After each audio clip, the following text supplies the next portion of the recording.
Ladies and gentlemen, welcome to the first Q&A on this channel. Before we begin, little Easter Monday snooze. Hope you're all having a wonderful Easter. The self-employed folk watching will know that we don't have bank holidays. The missus always says, are you working on Friday? You work? I said, of course I am. I get 5 days off a year, I do. I get a Christmas Eve, Christmas Day and a Boxing Day. And then I get a New Year's Eve and a New Year's Day. That's my 5 days off. So, hope you're having a lovely time. Went to the Tring Reservoir yesterday. Little glass of vino, took the doggo for a walk. Feeling very settled into the Hertfordshire life around here. It's fantastic. Trying to get Mr. Brighty, Joe Brightman, to move. There's a couple of properties around here that are available for rent. Keep saying, get yourself up here, mate. It's a great way of living. Put out a little question box on the Instagram. If you're new to this channel and don't follow me on Instagram, then the username is @TM Cycles. I repeat, TM Cycles. Let's just jump straight in, shall we? Question number 1. Do you invest in anything? And what is the plan in terms of value and or time? So my previous model, my older model in terms of investment, was trying to maximize my tax-free ISA allowance, which is about 20k a year. However, when we take money out of the limited company, you're paying a percentage on the dividend there. And I think it's gone up recently to like 8%. So now I have a SIP, so a self-invested personal pension. I still do the lifetime ISA because you get £1,000 for free. If you put 4k in, you get £1,000 back after 20 years. It's a nice little earner. So the main one I'd say is the Vanguard. I invest in the FTSE Global World All Cap. And in terms of time, hopefully by my mid-50s, like I'll be on a nice little nest egg there. I still have my S&P 500 trading 212 account. I'm going to be doing a video on finances or how I run my limited company soon. Basically, after all the tax is sorted, I'll go into more detail, but I give myself like a weekly disposable. I don't really tend to use all of it. Like I'll get my food shop, me and the missus might go out once for dinner, and then whatever's left over, I just transfer straight back into the trading 212 account. And it's doing all right, like it's doing okay. I'm not like a proper investment guy. That's how I play things, so hopefully that answers the question there. Any opinions on the recent peptide hype? Retatrutide is popping up everywhere. So I've been online coaching now for about 15 years. I've not seen fat loss / scale weight loss like it. It's rapid. I mean, it works, right? Toby Barnes was one of the Ibiza Classic winners when I used to do my little yearly Ibiza Classic. He was a man on a mission, kilo a week, incredible transformation. But Reta, wow, I mean, goodness me. In terms of the question surrounding it, muscle loss, I think if variables are controlled, protein consumption, protein timing, sleep, recovery, training stimulus, I'm not seeing it I've got a couple of clients on it at the moment. One of the clients has had DEXA pre-Reta, which will be interesting to see fat mass and muscle mass at the end. And it'll also be interesting for me as a coach to help him reverse out of that. In terms of peptides as like a blanket statement, I think they're good. You have to be a little bit more specific in terms of questioning what you're using the peptide for. I think peptides for gut health and gut function. I'm currently running a little gut peptide stack, LL37, BPC 157, lorozatide, and methyl blue. Last couple of weeks, things have been fantastic. They really have. I've been very consistent. My adherence to it has been nice and high. So yeah, you're speaking to someone that has come from TRT and anabolic steroids. And I think if someone were to have, say, low testosterone, they get their bloods done and they're like at 8 and 9 nanomolar, you are going to feel far better when you take those numbers up to the sort of 25s via TRT, as opposed to like taking peptides. But I do think they work. I like them. I'm a fan. You look at the cognitive peptides like the CMAX as an example. I like them. I like them. But like I said, I think if you are someone who's suffering from low test, then obviously TRT would be the answer. In terms of the recovery and performance side of things, I'll just leave it as I'm a fan. I like them, but maybe be a bit more target in terms of what the objective and what the goal is here. How did you teach yourself editing and what's the best way to go about it? Just got to fuck up, mate. You got to get good at fucking up and learning from it. Like I'm still fucking up now. Got this big old camera, I'm just still understanding like the raw and color grading, things like that. I've always been into film and TV from a very young age. And when I got given that first camera at media studies, we had to do like a music video. I did The Streets, Mike Skinner's.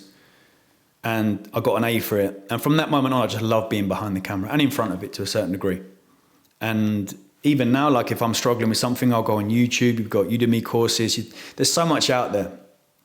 We're releasing the Creator Academy, which is like a deep dive into content creation for people at the end of the year, which is exciting. I'm still working on that. But it is a case of just doing, like, get that camera, go out. What I used to do, my old Team Cycles channel, I used to just go out for the weekend into London, find a music track, layer on the beats, time it, edit, just fuck up, learn. It's a continual process, mate. It's a continual cycle. Like I said, there's plenty of courses out there for people to use. You ever tried to do any sports seriously, in brackets, besides bodybuilding? Is bodybuilding a sport? I suppose it is. Maybe. I don't know. But I was a swimmer, so my bread and butter was swimming. I swam competitively. Butterfly was the stroke. I think that's where I got my back development and growth from. Got a decent chunk of detail in there. Sometimes if you look at my physique shots on stage, got a decent rear shot, got a decent posterior. So I swam for a long time, 5 or 6 years, and then got into cricket, played at club, district level. I was district captain for Lewisham. That was great, man. We used to go on these tours to like Cambridge and Oxford, and we used to rock up. Obviously, it's Lewisham, right? Battered out coach. We were all sharing each other's pads. We was like the underdog, and they used to sort of like smirk and laugh at us. But we had some fantastic players. Luke Remise, incredible fast bowler, the pace on him. Oscar Sibley-Harris, great spin bowler. I was opening batsman. I used to bowl as well, a bit of an all-rounder. Bit of a Freddie. Of course, if you're a cricketer, 2005 Ashes was it? Had the old hair dyed, KP style, went through my little phases, you know, woodworm, bit of Gray Nichols. I loved it, mate. Cricket was brilliant. But then bodybuilding started to take over, because with cricket, it being a team sport, sometimes you're a little bit deflated, a little bit annoyed sometimes when you perform well and the team didn't. And bodybuilding was so individual that I loved it. It was all on me. Like if I didn't perform, it was down to me. And I really enjoyed that. I really enjoyed that level of discipline. So, and I played football as well, centre back for my dad's team, philosophy football. Sunday League up at Hackney Marshes, that was great.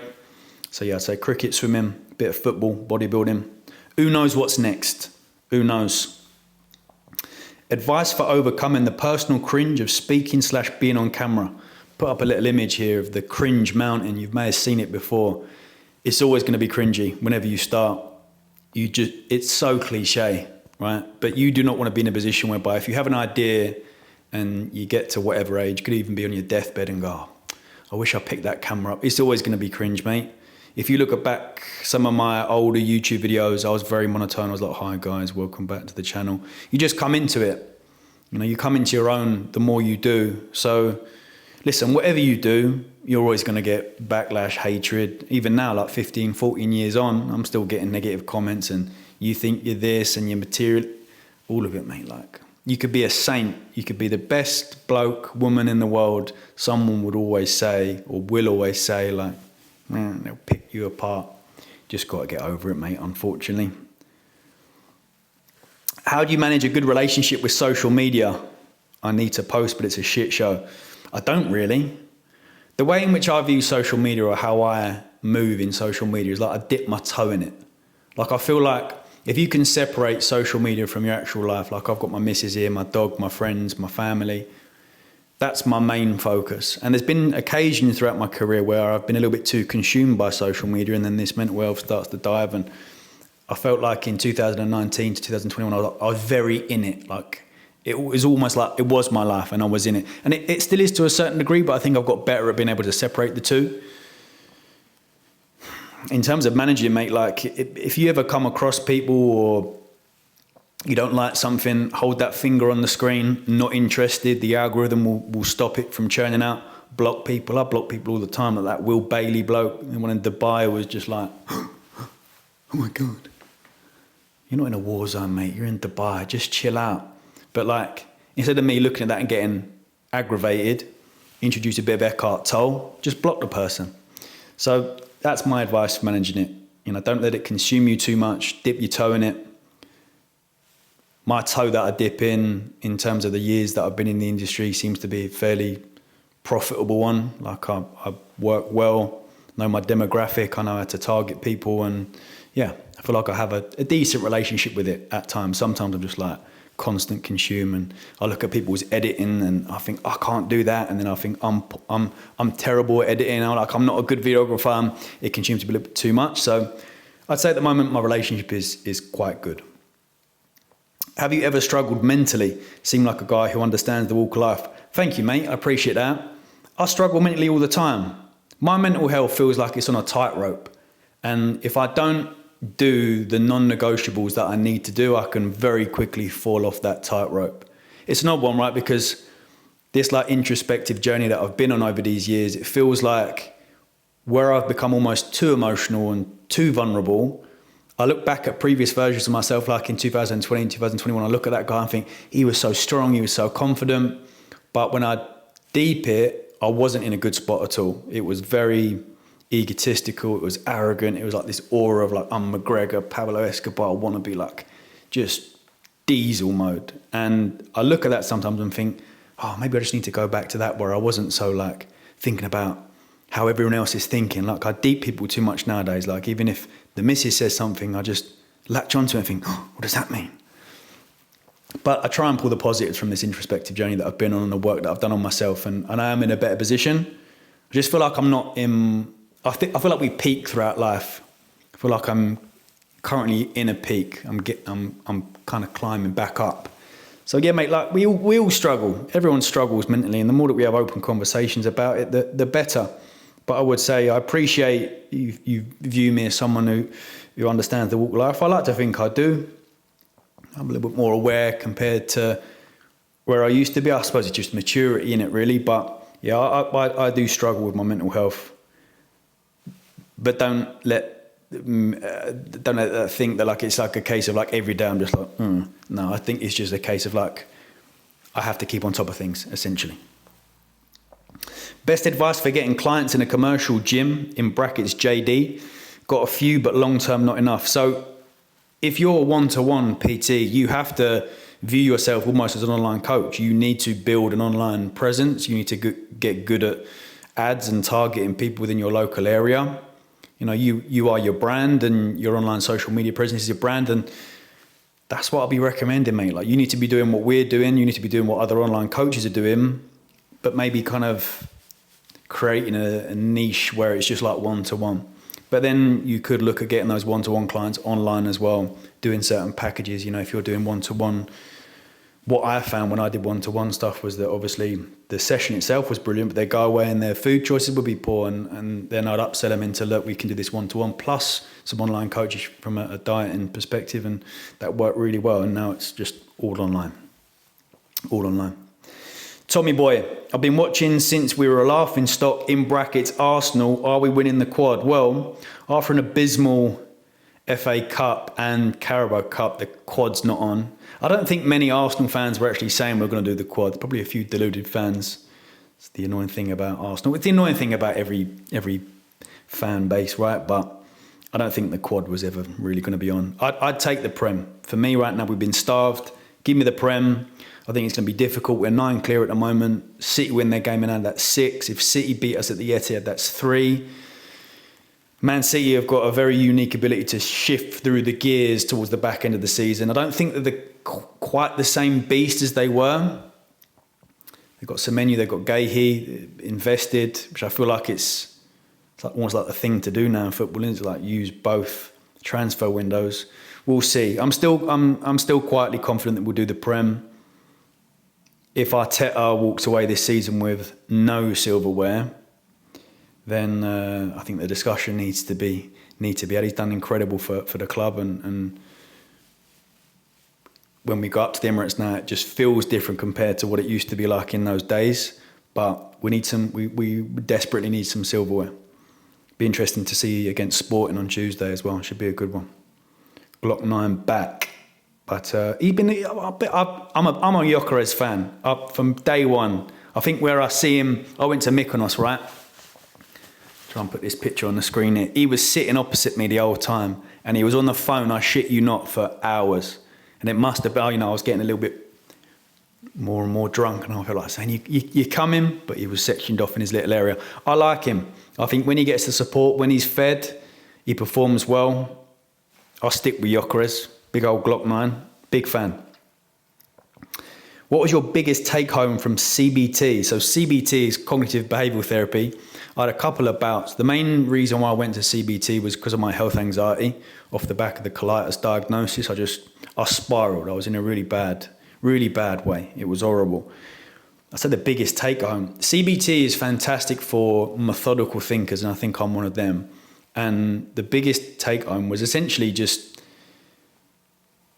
creating a bit of a better process. So maybe it's best if I explain.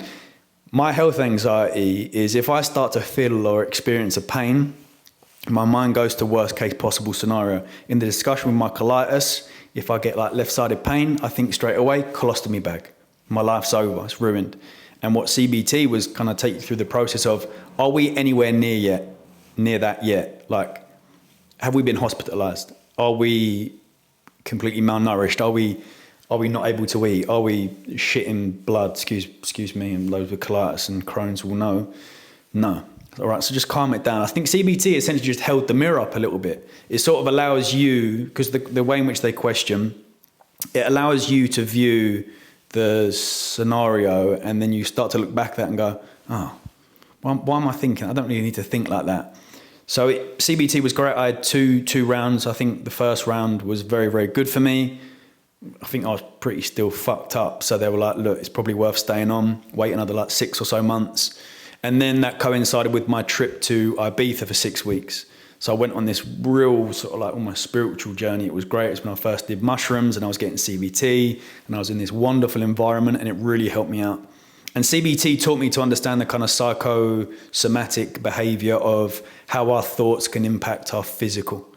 And the more that you're in this chronic state of stress, the more situations with inflammation come up. It's when I was looking at a lot of Gabor Mate and Eckhart Tolle and Joe Dispenza, and how the impact of trauma as a child can impact later life, and how we suppress our trauma as children because we can't express ourselves, and that can then present itself in MS, cancers, gastrointestinal issues. So that particular process, that journey over in Ibiza was fantastic. We'll come on to my story when I first used mushrooms another time, but my God, that was incredible, absolutely incredible. So that's I'd say my biggest take home. Thoughts on the Manosphere and how do you perceive being a man? So I presume you're talking about the new Louis Theroux documentary. Before I even watched that, we know what these individuals are like. Sometimes I watch these blokes on those programs, I think they don't even believe what they're saying, you know? I'd say that the issue with this whole Manosphere thing is it feels like just this routine circle. It's like something like that comes out, then certain other men get validation because they jump on it and they berate it and they condemn it and they say, yeah, it's a lot of rubbish. More men need to speak. And then we don't speak. You know, I like David Gandy.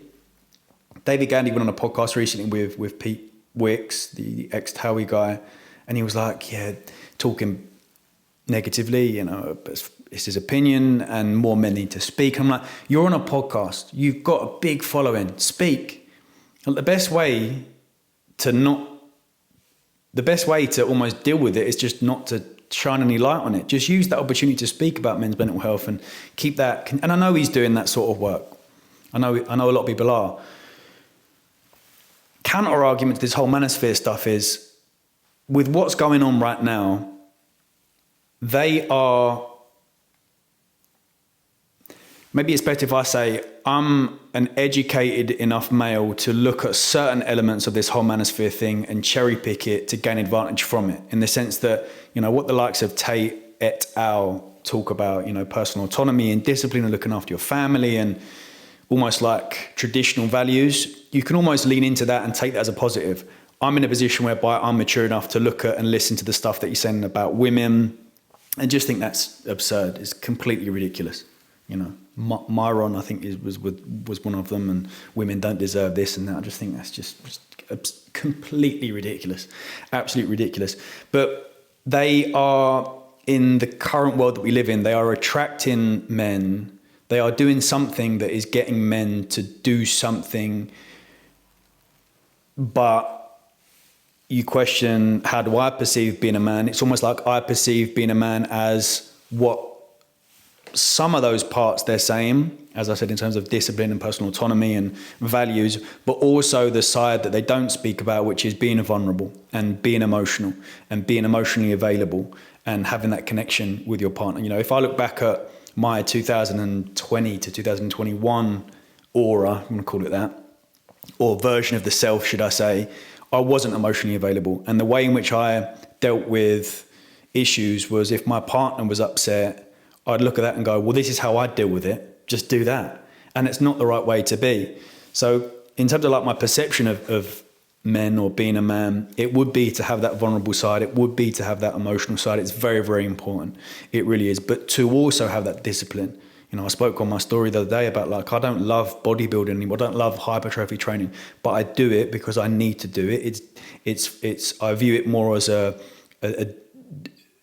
as discipline, and I gain satisfaction from waking up at 5 a.m. and going on that run and getting that cold shower and doing my red light because it makes me feel better. So it is really important. But yeah, in terms of the Manosphere stuff, that's nothing new. Like, I knew what I was going to watch prior to watching it. And sometimes I look at those people and I think, yeah, they're quite funny, aren't they? Like, sometimes I watch Ed Matthews and HS and I have a little giggle, but I think I'm not impressionable. Like, I don't look at that and think, oh my God, like I need to be like them. Whereas young men are. And I think younger men, my brother as an example, more needs. I think there are a lot more influential, positive characters. Look at Jim Skin, prime example. If we had a world full of Jim Skins, I think we'd be in a better place. So yeah, that's my thoughts on the Manosphere. I think I went off on a bit of a tangent there. Thoughts on the N-word being said at the BAFTAs in response to it. I mean, it's in a way, it's sort of like a beautiful irony, isn't it? Like John Davison, he was an absolute legend, by the way, has given his life to helping raise awareness. He's created this film, I Swear, which you haven't seen, I Swear. Highly recommend this evening you whack it on. Easter Monday, get it on, get a nice bit of food. It's an incredible watch. And in that film, he highlights the issues that he's experienced. It's an involuntary disease. He said something, and the response to it is what is being highlighted in the film. And some of the stuff on Twitter and social media, I just think, oh my God, get over yourself. He cannot control. You know, they're saying, oh, well, why didn't he say this when someone else went on? John Davidson, I think, called like the Queen a cow or something. Like, he had a tick when he saw the Queen. You know, where's your uproar then? It's just absurd, absolutely ridiculous. I was very annoyed when that backlash happened. I mean, look, if you want to point the finger at someone, point the finger at the BBC for not censoring it. The way in which these live shows run is they have like a couple of minute delay. They could have easily beeped that out. You know, if you're beeping out the Palestine stuff, then, you know, you need to be doing more. So if you are going to get annoyed with someone, get annoyed with the BBC. Don't get annoyed with a bloke who has Tourette's. Ridiculous. On a scale of 1 to 10, how annoying are the Dubai influencers? Big 10. Just mentioned that Will Bailey bloke. I look at that and I when it was all kicking off in Dubai, part of me was like, I hope this creates more awareness in the sense that you're experiencing a few intercepted missiles land in Dubai. You've got Gazan children that have been blown up, schools, homes, innocent men, women and children blown to pieces daily for however many years. And a part of me would look at that Dubai situation and think, oh, I hope that now increases their awareness. But I think the Dubai lot are so self-absorbed that their mind wouldn't even be able to go into that and venture into that particular part. So yeah, extremely annoying. I've had to block a few people I've been vocal about in the past. I think it's just absolutely ridiculous. Absolutely, you know, like that Will Bailey when he was on LBC. He had to get in on a couple of interviews that he was an online coach. I think like you're sort of like profiteering off war, aren't you? It's mad.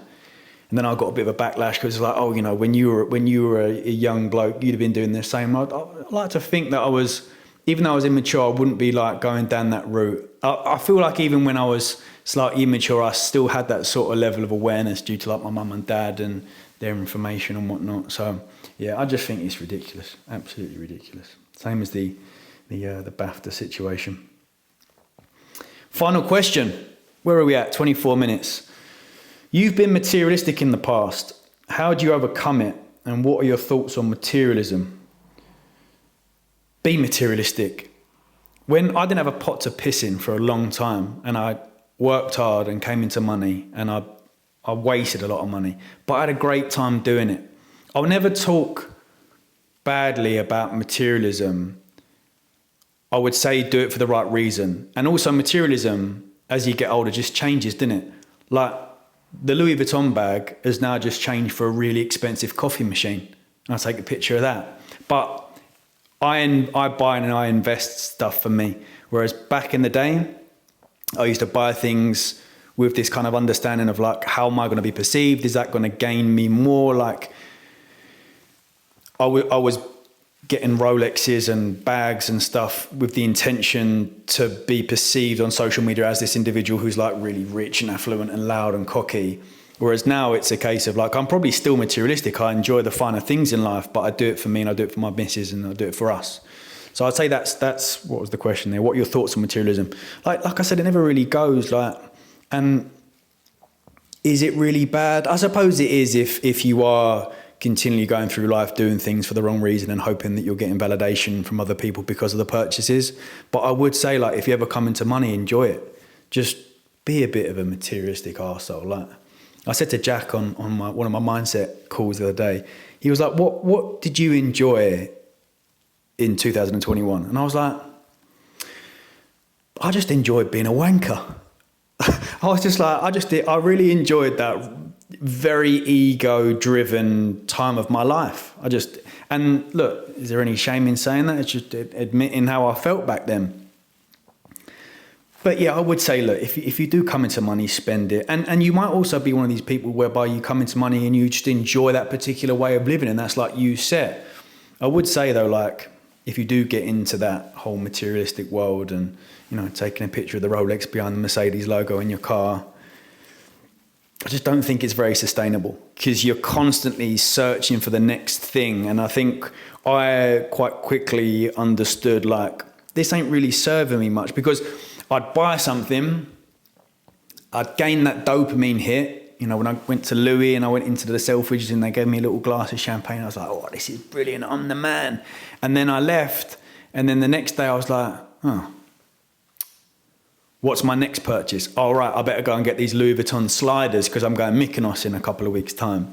So yeah, it's a bit of a slippery slope, that whole materialistic game. If you're doing things for the right reason and doing things for yourself, you know, to a certain degree, I probably am a little bit showy now, but I think it comes more from a case of like, you know, I'm moved into this flat. I just want to, some people are interested, you know, you do get certain people that are interested in certain areas of your life, and that's what I do. But yeah, like I said, the Louis Vuitton bag has now been rotated for a Sage Barista coffee machine, which I'm having great fun on, by the way. It's brilliant. And I'm saving a lot of money, I think. There'll be a point whereby me going out for a £3.50 coffee in Tring, it's more of a better financial investment when I surpass, I think, I don't know the maths, how much the machine was. But there you go. I don't even know what I'm talking about right now. But hey, good opportunity to sit down. Nice little half-an-hour video for you on this fine Easter Monday. If you've got any further questions, you know, we'll do this again sometime. I want to do a little live. I want to do like a YouTube live Q&A. I like going live. I've not gone live in a while. I used to like the old streaming back in 2020 lockdown. Warzone, COD Warzone 2020, peak Warzone experience. I sold my Xbox when I moved here. Sold a lot of stuff when I moved here and just reinvested it into the business. Having the office back, efficiency, productivity's gone through the roof. I've got my little brick that I tap into. Got my coffee, got my nicotine. I'm locked in. Folks, it's been an honour. It's been a pleasure. Hope we're all doing well. Thank you for the questions. We'll do this again, most certainly sometime. And I'm going to love you and leave you. Enjoy the rest of your day. As always, thank you. Good night. And much love.